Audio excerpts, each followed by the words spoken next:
এই সরকার জনগণের প্রত্যক্ষ ভোটে নির্বাচিত সরকার, রাতের নির্বাচিত সরকারও নয়, আমি নামে ভোটে নির্বাচিত সরকারও নয়।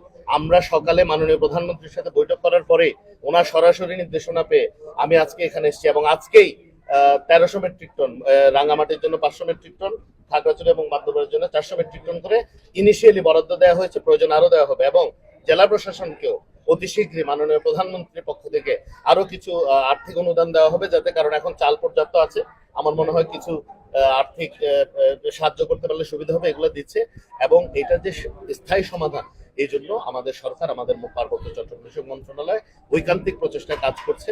ইনশাল্লাহ আমরা এই অঞ্চলের সকল সমস্যা দূর করে এই অঞ্চলের মানুষের জীবনমান উন্নয়নে আমরা সচেষ্ট থাকব এবং এই অঞ্চলটাতে 12টি জাতিগোষ্ঠী বাঙালি সহ সবাই যেন সম উন্নয়নের অধিকারী হয়, সবার জীবনমানের জন্য সম উন্নয়ন হয়। ইনশাল্লাহ সেই আমাদের মাননীয় প্রধানমন্ত্রী জনাব তারেক রহমানের যে রংধনু জাতি গঠনের যে প্রত্যয়, সেটা আমরা ইনশাল্লাহ বাস্তবায়ন করবো। একটা দেশে যখন এরকম বর্ষণ হয়, আপনি আজকে যদি টিভি খুলে থাকবেন, আপনি দেখবেন পৃথিবীর অন্যান্য দেশে এর চেয়ে অনেক বেশি হয়েছে, যে পাহাড় ধসে গেছে, ল্যান্ডস্লাইড হচ্ছে। এটা একটা ন্যাচারাল ফিনোমেনা। আপনি তো প্রকৃতির বিরুদ্ধে যুদ্ধ করে টিকতে পারবেন না, এরপরও যতটুকু সুরক্ষিত রাখা যায় আমরা সর্বোচ্চ চেষ্টা করবো।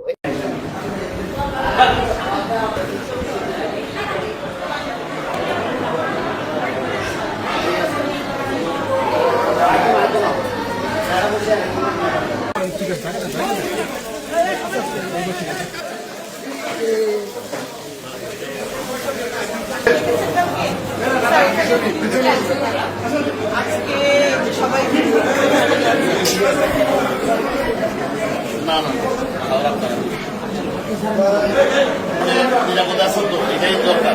যতদিন ওনারা আবার না বলবে ততদিন এখান থেকে যাবেন না। এখন পরিস্থিতি বাইরে খুব ভালো না, 43 বছরের সর্বোচ্চ গিয়েছে, এই বৃষ্টি গেছে, এটা আমাদের খুব নিরাপদে সবাইকে রাখতে হবে।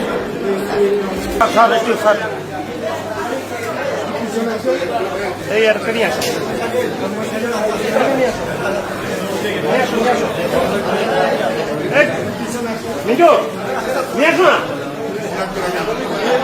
আপনাকে দিয়ে দেন,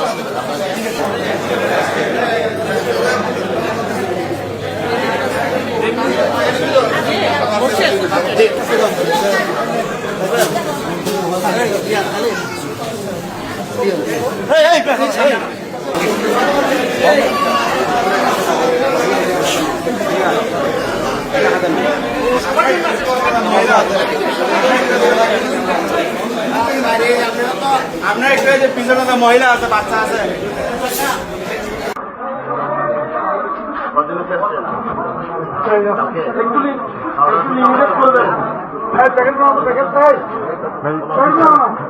আপনার ওয়াইট দিচ্ছি, আমার ওয়াইট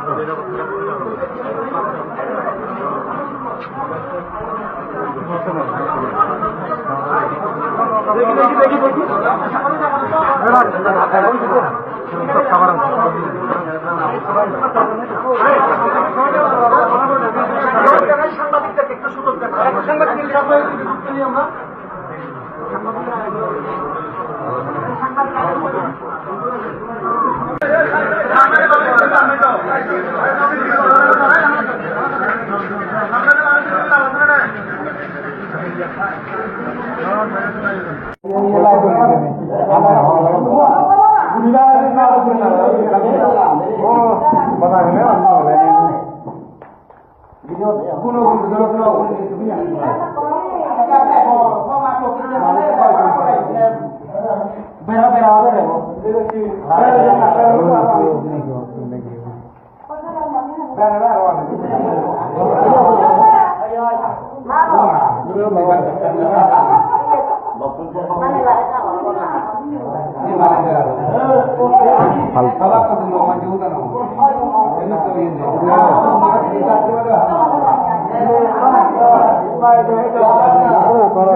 খেলা